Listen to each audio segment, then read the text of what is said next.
فاسألوا أهل الذكر إن كنتم لا تعلمون.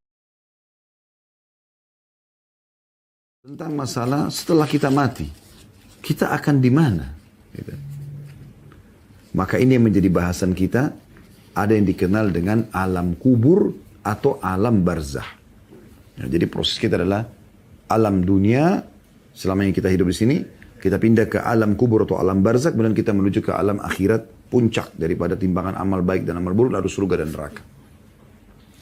Jadi alam kubur atau alam barzakh ini adalah pintu ya, utama untuk menuju kepada kehidupan abadi di surga atau di neraka. Tapi teman-teman perlu garis bawah ya, kalau di kuburan itu, kehidupan kuburan itu penentu. Kalau Anda selamat di situ, maka Anda akan selamat setelahnya. Makanya Utsman bin Affan radhiyallahu anhu pernah menangis terisak-isak pada saat membaca ayat tentang kuburan dan beliau melihat liang lahat sambil menangis gitu. Lalu ditanya oleh sebagian orang, "Kenapa Anda? Ada apa dengan Anda wahai Utsman?" Lalu Utsman mengatakan, "Saya mengingat kuburan maka saya takut, saya khawatir gitu." Lalu orang-orang sekitarnya mengatakan, "Apakah Anda takut? Wa anta, maksudnya kamu ini siapa? Kamu anak mantu." Jadi makna kalimat mereka ini, engkau adalah anak mantu Rasulullah SAW. Engkau sudah dijamin surga oleh Nabi SAW. Berjuang dengan Nabi, banyak bersedekah. Menjadi khalifah muslimin, banyak keputusannya dijalankan oleh kaum muslimin. Berapa banyak pahala yang Anda dapatkan? Apa kata Utsman? Ketahuilah, ya, ini adalah awal kehidupan akhirat. Siapa yang selamat di sini, maka dia akan selamat di sana. Dalam athar yang lain beliau mengatakan, Rasulullah SAW menjamin bagiku surga, tapi belum menjamin bagiku kuburan, gitu kan? Maka seorang mukmin mengetahui di sana ada kehidupan dan banyak sekali dalil yang akan menyampaikan masalah atau kita sampaikan berhubungan dengan masalah ini. Ya. Jadi jangan Anda lihat ya, kuburan itu cuma liang lahat, cuma guntukan tanah dan batu nisan, tapi di dalam situ ada alam, ada kehidupan. Ya. Anda kalau pernah sholat jenazah, di 4 kali takbir. Takbir pertama Anda baca Al-Fatihah tanpa iftitah dan tanpa surah. Takbir kedua Anda baca salawat yang Anda baca dalam tahiyat ya. Allahumma salli ala Muhammadin wa ala ali Muhammadin kama sallaita ala Ibrahim wa ala ali Ibrahim innaka Hamidum Majid sampai akhir. Takbir yang ketiga Anda mendoakan mayit. Ya. Dan takbir keempat Anda mendoakan diri Anda atau Anda salam. Nanti di doa di takbir ketiga ini apa yang Anda baca? Salah satunya ya, Allahumma rzuqhu daran khairan min darihi.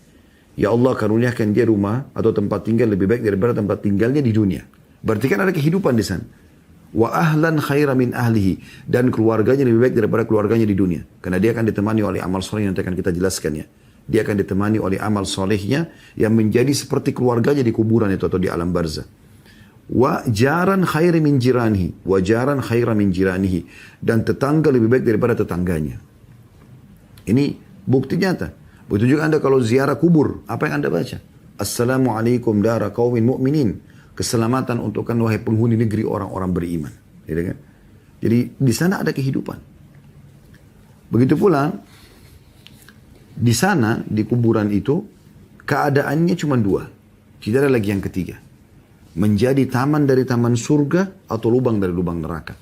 Kalau Anda beriman kepada Allah subhanahu wa ta'ala, dan kita akan sampaikan insya Allah di materi kita, dan ini menjadi inti bahasan sebenarnya, amal-amal yang akan menyelamatkan dari siksa kubur. Yang berarti juga akan menjadikan kuburan kita taman dari taman surga.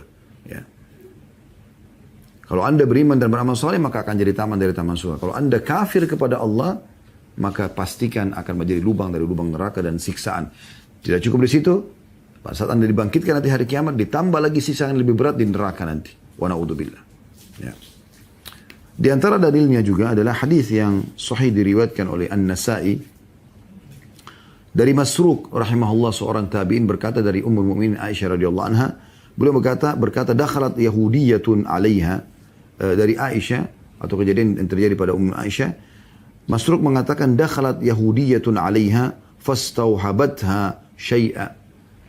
Telah masuk seorang wanita Yahudi kepada Ummul Mukminin Aisyah radhiyallahu anha, lalu dia minta sesuatu, ya. Fawahabat laha Aisyah. Maka Aisyah memberikan kepada orang wanita Yahudi tersebut apa yang dia minta. Dan ini berarti pelajaran kita boleh berbagi dengan orang-orang kafir ya. Bukan berarti kafir lalu kita benci. Yang kita benci perbuatan seseorang, kekafirannya. Maka itu kita obati, kita coba nasihatin, dakwahi, doakan supaya dia tinggalkan keburukan dia. Sama dengan orang berzina, orang mencuri. Yang kita benci perbuatannya bukan fisiknya. Kita berharap memperbaiki perbuatan yang keliru itu. Makanya Aisyah radhiyallahu anha memberikan wanita Yahudi ini apa yang dia minta. Qalat ajarakallahu min adzabil qabr. Lalu si Yahudi, perempuan Yahudi itu mendoakan, mengatakan semoga Allah selamatkan engkau dari siksa neraka, maksudnya dengan siksa kubur, karena engkau telah memberikan kepada aku apa yang aku inginkan ini. Qalat Aisyah fawaqa'a fi nafsi min dzalika. Maka Aisyah mengatakan, aku ragu dengan apa yang dibahasakan oleh perempuan ini, ya. Bimbang dengan apa yang dibahasakan ini, mengganjal gitu ya. Hatta ja'a Rasulullah sallallahu alaihi wasallam fa dzakartu dzalika lahu. Sampai Rasulullah SAW masuk ke rumahku, bertemu, lalu kemudian aku ceritakan apa yang terjadi itu. Faqala, maka Nabi SAW mengatakan, innahum la yu'adzabuna fi kuburim azaban tasma'uhul bahaim.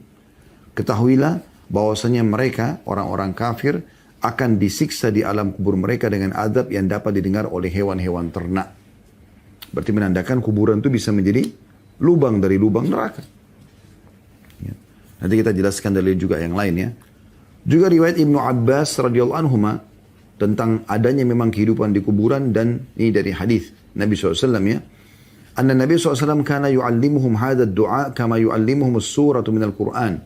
Bahwasanya Nabi SAW selalu menekankan sahabatnya untuk mengajarkan dan menekankan agar mereka menghafal dan mengamalkan doa ini sebagaimana mereka diajarkan Al-Quran. Bayangkan saking pentingnya doa ini sampai ya seperti kedudukannya belajar Al-Quran ya. Atau Nabi SAW peduli seperti pedulinya mengajarkan Al-Quran kepada mereka. Yaitu doanya, beliau mengatakan yaqul qulu, beliau mengatakan selalulah ucapkan Allahumma inni a'udzubika min adzabi jahannam. Ini biasa kita baca sebelum salam ya di tahiyat. Ya Allah, aku berlindung kepadamu dari siksa neraka jahannam. Wa a'udzubika min adzabil qabr. Dan aku berlindung kepadamu dari siksa kubur. Wa a'udzubika min fitnatil masiihid dajjal.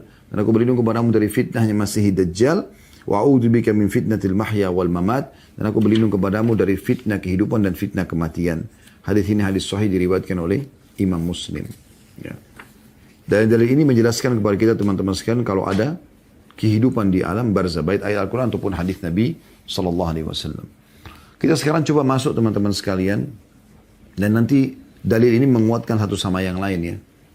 Bagaimana caranya supaya kuburan kita menjadi taman dari taman surga? Dan bagaimana agar selamat bukan menjadi lubang dari lubang neraka? Ya. Karena keadaan kubur itu ada tiga ya. Ada yang siksaan abadi bagi orang-orang kafir, orang munafik, orang musyrik. Ada yang siksaan ya, terjadi pada orang-orang beriman, tapi yang bermaksiat tidak sempat taubat di dosa-dosa tertentu. Dan ada yang memang menjadi taman dari taman surga. Untuk selamat teman-teman sekalian agar menjadi taman dari taman surga di saat Anda sendiri, Anda dipikul oleh orang-orang kerabat-kerabat Anda dibawa menuju ke kuburan, ya. Dan akhirnya Anda dimasukkan, Anda tentram di sana, kuburan Anda menjadi taman dari taman surga, ada amal-amalnya. Dan juga sekaligus agar selamat jangan sampai Anda menjadi orang-orang yang tersiksa di sana. Karena Nabi SAW mengatakan kalau orang beriman yang meninggal dunia, dan pada saat dipikul dia berkata, cuman tidak terdengar oleh orang yang memikulnya, segeralah bawa jenazah ini, ya.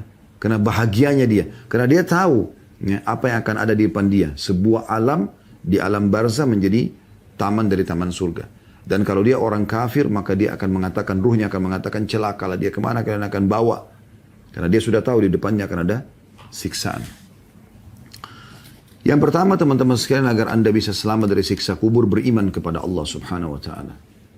Beriman kepada Rasulullah sallallahu alaihi wasallam. Ya. Dan menjadi seorang muslim, tiga hal ini menjadi satu ya. Beranjak daripada hadis Al-Bara' ibn Azib radhiyallahu anhu, dalam sebuah hadis yang cukup panjang tapi saya langsung bacakan saja, bahwasanya Rasulullah SAW bersabda, wa ya'tihi malakani fayujlisanihi fayaqulani lahu. Kalau orang beriman meninggal dunia, maka akan ya datang dua malaikat mendudukkan dia di kuburannya setelah yang mengantarnya pulang tentunya. Dalam riwayat lain, 3 langkah-langkah kakinya ya meninggalkan, atau 3 langkah para pengantar meninggalkan ya kuburan tersebut. Maka ada 2 malaikat yang mendudukkan orang beriman ini, lalu keduanya berkata, Mar Rabbuk, siapa Tuhanmu? Fayaqulu Rabbi Allah. Maka dikatakan kepadanya Tuhanku. Maka orang ini mengatakan Tuhanku Allah. Berkata para malaikat. Fayaqulani lahu ma dinuk. Lalu kemudian keduanya bertanya lagi, apa agamamu? Fayaqulu diniyal Islam. Dia mengatakan agamaku adalah Islam. Fayaqulani lahu ma hadzal rajul alladhi bu'itsa fikum. Lalu keduanya berkata, apa pendapatmu tentang orang yang diutus kepada kalian ini? Maksudnya Nabi Muhammad sallallahu alaihi wasallam. Qala fayaqulu huwa Rasulullah sallallahu alaihi wasallam. Maka si mayit akan mengatakan dia adalah utusan Allah sallallahu alaihi wasallam. Fayaqulani wa ma yudrik. Kemudian berkatalah kedua malaikat tersebut, dari mana engkau mengetahui itu? Ya, bahwasanya Tuhanku Allah, agamaku Islam, Muhammad SAW adalah Nabi dan utusan Allah. Fayaqul, si mayit mengatakan, qara'tu kitab Allahi fa'amantu bihi wa saddaqtu. Ya, aku telah membaca Al-Quran, kitab Allah, mendapatkan di sana informasinya, dan aku beriman padanya dan membenarkan semua isinya. Ya. Kemudian dalam riwayat Jarir dikatakan, hadis yang lain, فَذَلِكَ قَوْلُ اللَّهِ عَزَّ وَجَلَّ. Dan itu sesuai dengan firman Allah subhanahu wa ta'ala. Maksudnya riwayat lain menjelaskan ada penambahan dari Nabi SAW. Dan itu sesuai dengan firman Allah subhanahu wa ta'ala, يُثَبِّتُ اللَّهُ الَّذِينَ آمَنُوا بِالْقَوْلِ الثَّابِتِ. Allah akan memudahkan ya, di lisan orang-orang beriman untuk menjawab ya, pertanyaan para malaikat tersebut, atau meneguhkan orang beriman dengan perkataan yang teguh. Ya. Kata ulama di dunia, dengan kalau dia ditanya tentang Islam asal dia sudah belajar, dia bisa jawab kenapa kamu sholat, kenapa kamu puasa, bagaimana bisa kau beriman kepada Allah, bagaimana bisa kau benarkan Muhammad SAW, maka dia bisa menjawab. Dan di akhirat maksudnya pertanyaan para malaikat. Setelah dia bisa jawab semua itu, Tuhanku Allah, kitabku, agamaku Islam, ya, Muhammad SAW adalah utusan Allah. Qala fayunadi munadi minas sama. Kemudian terdengarlah suara seruan dari langit, an sadaqa abdi, bahwasanya hambaku ini telah benar. Fa'afrishuhu minal jannah. Maka bentangkan hamparan dari surga untuknya. Waftahu lahu baban ilal jannah. Dan bukalah untuknya pintu menuju ke surga. Wa albisuhu minal jannah. Dan berilah ia pakaian dari surga. Qala fayatihi min rauhiha wa tibiha. Kemudian sampailah kepada dia keindahan dan aroma harumnya surga itu. Qala wa yuftahu lahu fiha madda basarihi. Dan kemudian ya, kuburnya dilapangkan sejauh pandangan matanya. Itu kalau orang beriman. Ya. Dan dalam riwayat lain dikatakan, maka jadilah kuburannya taman dari taman surga. Sebaliknya, kalau orang kafir, masih dalam hadis yang sama ya, qala wa innal kafira fa dzakara mautahu, ya. Qal, ya.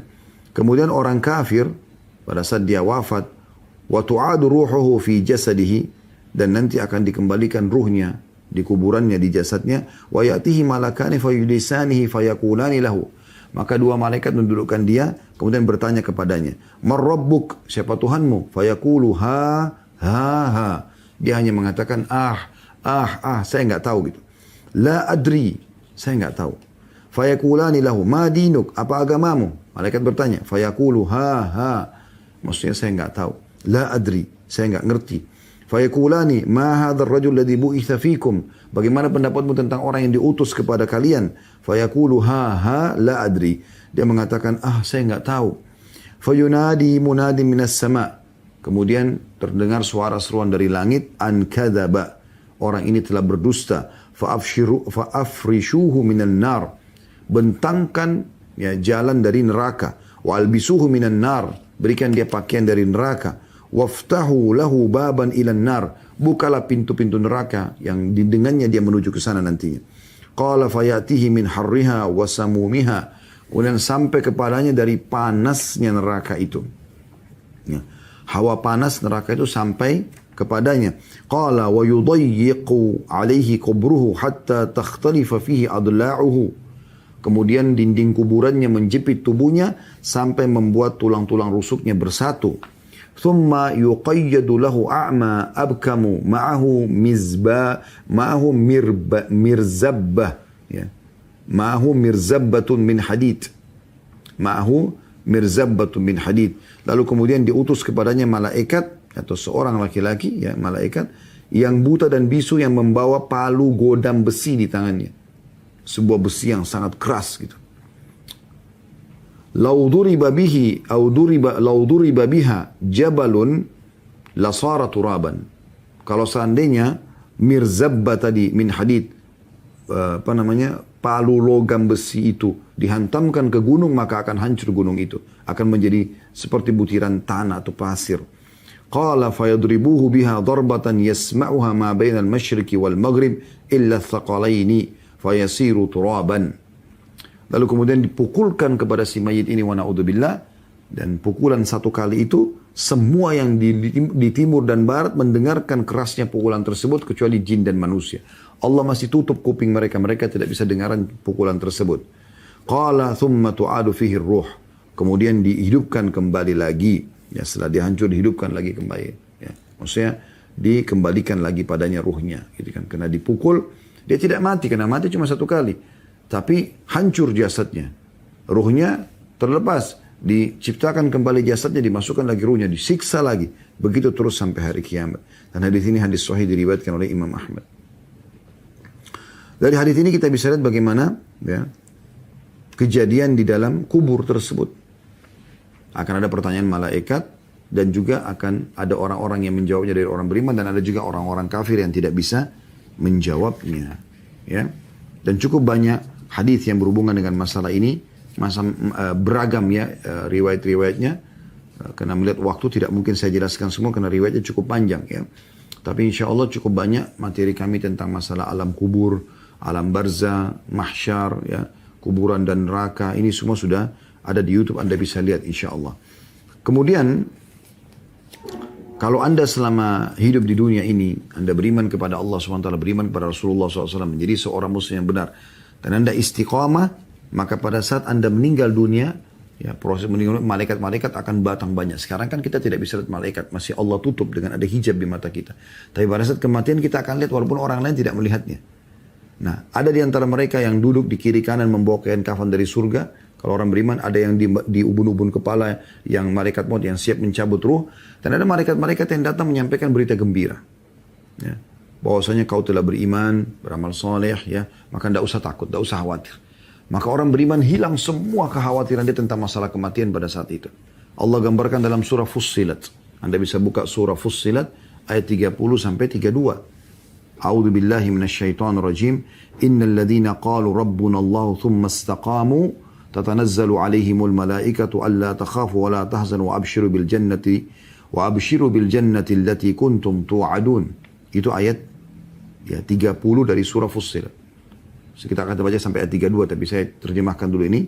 Sesungguhnya orang-orang yang mengatakan Rob kami Allah, dia beriman kepada Allah, kemudian mereka meneguhkan pendirian mereka atau istiqamah, mengikuti apa yang Allah perintahkan, kerjakan yang wajib dan sunnah, menikmati halal dan meninggalkan apa yang Allah haramkan. Maka malaikat akan turun kepada mereka pada saat menjelang kematian sambil mengatakan, janganlah kamu takut dan jangan kamu bersedih dan berbahagialah ya dengan memperoleh surga yang telah dijanjikan Allah kepadamu. Jadi pada saat mau mati itu kita dikasih berita gembira. Kita lihat semua apa yang Allah janjikan di surga itu. Ayat 31-nya. Nahnu awliya'ukum fil hayatid dunya wa fil akhirah walakum fiha ma tashtahi anfusukum walakum fiha ma tadda'un. Kamilah pelindung-pelindungmu dalam kehidupan dunia dan akhirat. Ya, karena beriman maka para malaikat melindungi kita. Di dalamnya kamu memperoleh apa yang kamu inginkan. Ya. Dan memperoleh pula di dalamnya apa yang kamu minta. Maksudnya surga itu. Apapun yang kita minta di surga, Allah akan penuhi semua kebutuhan kita. Lalu ayat 32-nya Allah mengatakan, Nuzulam min ghafurir rahim. Itulah ya hidangan, balasan dari Tuhan yang maha pengampun, lagi maha penyayang. Ya, jadi itu tugas kita bagaimana kita melakukan istiqamah. Ya. Kita konsisten menikmati yang halal, mengerjakan diperintahkan dan meninggalkan yang dilarang. Untuk lebih membuat Anda yakin dan mudah mengamalkan ini, maka saya ingin titik beratkan begini. Ya. Orang beriman dan beramal soleh itu nikmat. Nikmat sekali. Kalau Anda kerjakan sholat, puasa, membaca Al-Quran, berzikir, berdoa, haji dan umrah, bakti dengan orang tua, jenguk orang sakit, membantu orang susah. Kalau Anda lakukan karena Allah, Anda akan rasakan kenikmatan yang luar biasa. Sampai pada tingkat kita sholat rasanya nggak mau berhenti. Baca Quran tidak mau berhenti, berdoa tidak mau berhenti. Kalau itu belum Anda rasakan berarti masih ada dalam hati Anda. Kalau bukan dosa, Anda masih ragu. Kalau Anda yakin dengan janji pahala yang Allah berikan di situ dengan membaca keutamaannya, Anda akan menikmatinya. Banyak orang, subhanallah, karena dia menikmati, walaupun mungkin dia tidak membahasakan, tiba waktu sholat dia akan kerjakan lagi karena dia tahu itu perintah dan dia menikmatinya. Tidak ada beban bagi dia. Dia berdoa setiap antara azan dan iqamah karena dia tahu mustajab. Dia selalu rutin bersedekah karena dia tahu dia akan dibalas di akhirat sana. Maka dia menikmatinya. Ibadah itu ada kenikmatannya. Walaupun juga dari satu sisi maksiat juga ada kenikmatannya. Cuman kenikmatan dua ini nggak bisa ketemu. Nggak bisa Anda gabungkan. Kalau Anda mau merasakan nikmatnya ibadah, Anda harus meninggalkan nikmatnya maksiat. Kalau Anda menikmati nikmatnya maksiat, Anda akan kehilangan nikmatnya ibadah. Itu pasti. Nggak bisa bersatu seperti minyak sama air. Saya kasih contoh begini. Kalau seandainya ada orang yang komitmen sholat. Azan sholat. Selalu awal waktu. Dan dia komitmen mengejar keutamaannya. Melangkah ke masjid pahala. Sholat berjamaah pahala. Begitu khususnya pengampunan dosa. Bacaan yang dia baca dari zikir dan doa itu semua pahala. Ya, semua itu pahala. Dia kejar itu. Dan dia sudah nikmatin. Sehingga dia tunggu lagi sholat setelahnya. Kayak tadi kita sholat duhur. Nunggu lagi sholat asar nantinya. Maka orang seperti ini menikmati sholatnya. Akan hilang kenikmatan maksiatnya. Apa maksiatnya? Tidak sholat. Pasti akan dia rasa. Kalau ada orang tidak sholat. Kenapa ya orang itu tidak sholat? Sayangnya. Kenapa? Karena dia sedang menikmati sholat. Dia sedang menikmati ibadah. Maka nikmat maksiat tinggalkan sholat hilang. Contoh yang lain. Kalau ada orang tutup aurat. Misalnya. Cara kita ini ada yang ikuti Masya Allah di antara ibu-ibu yang pakai jilbab. Dan dia sudah komitmen. Dia tahu ini perintah agama, perintah Allah. Dia tidak mau melanggar dan dia ingin kejar pahala di situ. Dia tidak mau disiksa juga sama Allah karena tidak tutup aurat. Gitu kan. Maka dia sudah komitmen di jalan. Saya yakin mungkin ibu-ibu yang ikut acara ini bisa menjawab dalam diri mereka masing-masing. Pada saat Anda sudah komitmen selalu tutup aurat, tidak mau dilihat oleh selain mahramnya. Kalau Anda lagi duduk di rumah, kemudian Anda tidak pakai hijab, lalu ada laki-laki yang Anda tidak kenal tiba-tiba nyelonong masuk ke dalam rumah. Dan melihat rambut Anda, atau melihat leher Anda. Atau melihat anggota tubuh yang biasa Anda tutup. Bagaimana perasaan Anda? Pasti Anda merasa risih. Kenapa? Karena Anda menikmati tutup aurat itu. Nah, di saat itu Anda membenci kenikmatan maksiatnya, yaitu buka aurat. Orang yang biasa tutup aurat pasti akan mengatakan, orang yang terbuka, orang yang tidak tutup auratnya, maka dia yang tutup auratnya akan mengatakan, kenapa ya? Hilang kenikmatan itu dari dia. Dia tidak suka orang bermaksiat. Ya. Dan begitu seterusnya. Sebaliknya, orang kalau nikmatin maksiatnya, misalnya tadi tidak sholat, dia nikmatin sekali. Maka kenikmatan ibadah hilang. Dia akan bingung, kenapa orang ini sholat terus ya? Apa enaknya sholat itu? Sama juga orang buka aurat. Apa itu? Nggak panas pakai jilbab, apalagi sampai pakai cadar dan seterusnya. Maka tidak bisa ketemu kedua kenikmatan ini. Nah, Anda diperintahkan untuk menyadari sebagai seorang muslim tujuan kita diciptakan di muka bumi. Perhatikan surah Az-Zariyat, surah nomor 51 ayat 56-nya. Ini konsep dasar kenapa saya dan Bapak Ibu ada di muka bumi ini. Kenapa kita ada di sini? Tanya diri kita. Bukan cuma sekedar kita lahir kemudian begitu saja. Enggak, ada tujuannya. Az-Zariyat, surah nomor 51 ayat 56. A'udzubillahi minasyaitonir rajim. Wa ma khalaqtul jinna wal insa illa liya'budun. Aku enggak ciptakan jin dan manusia kecuali untuk beribadah kepadaku. Memang tujuan kita diciptakan di sini untuk sholat, untuk puasa, untuk ngaji, untuk sedekah, untuk bakti sama orang tua. Emang begitu. Untuk berkata yang baik, membantu orang susah. Memang itu tujuan kita hidup.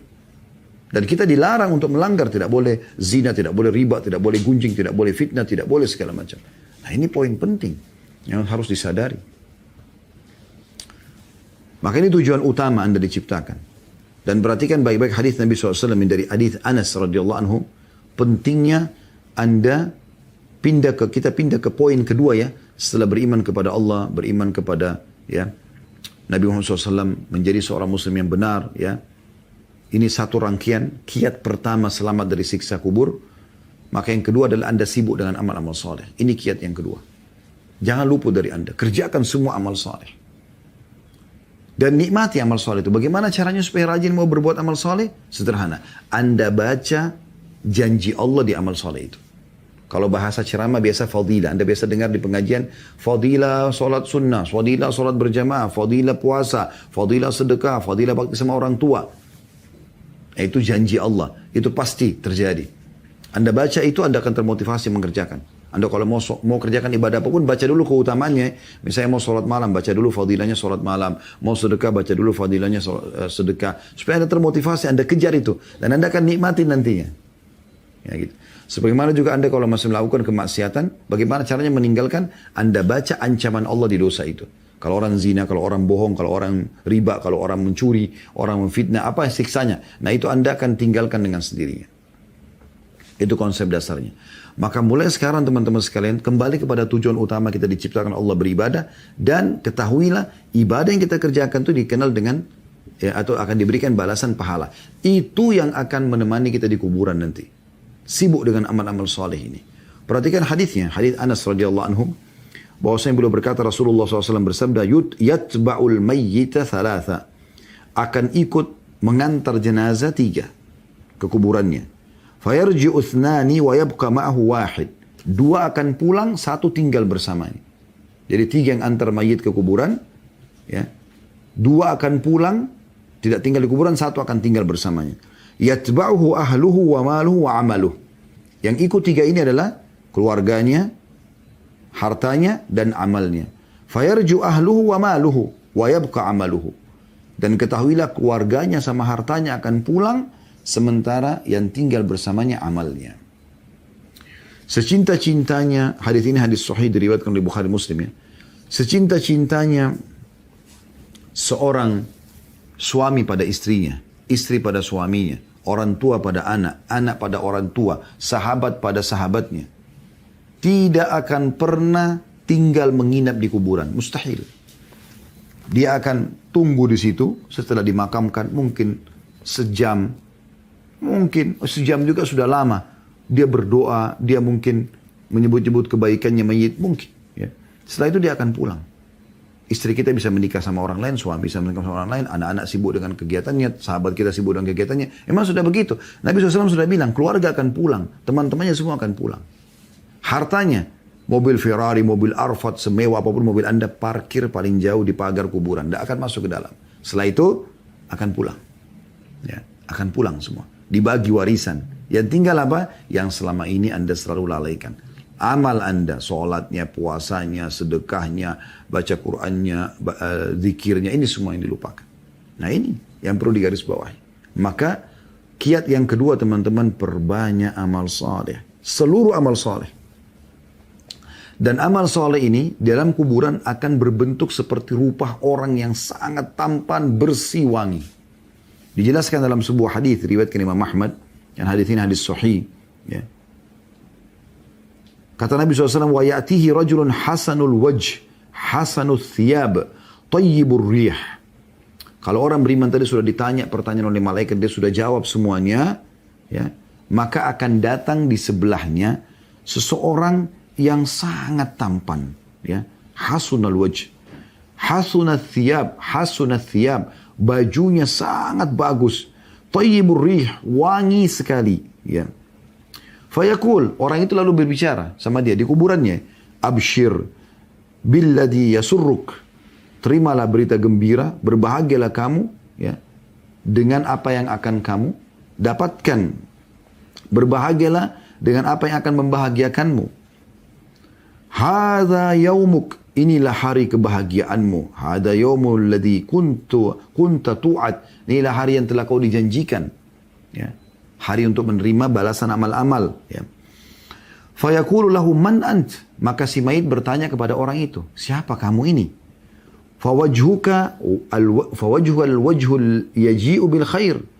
Sungguh wajahmu betul-betul wajah yang membawa kebaikan. Menggembirakan sekali, ngelihatnya itu nyaman gitu. Fayaqulu ana amaluka salih.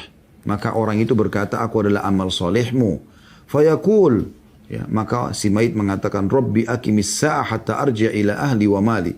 Maka orang itu pun mengatakan, wahai Rabbku, segerakanlah hari kiamat agar aku segera berkumpul lagi dengan keluarga dan hartaku.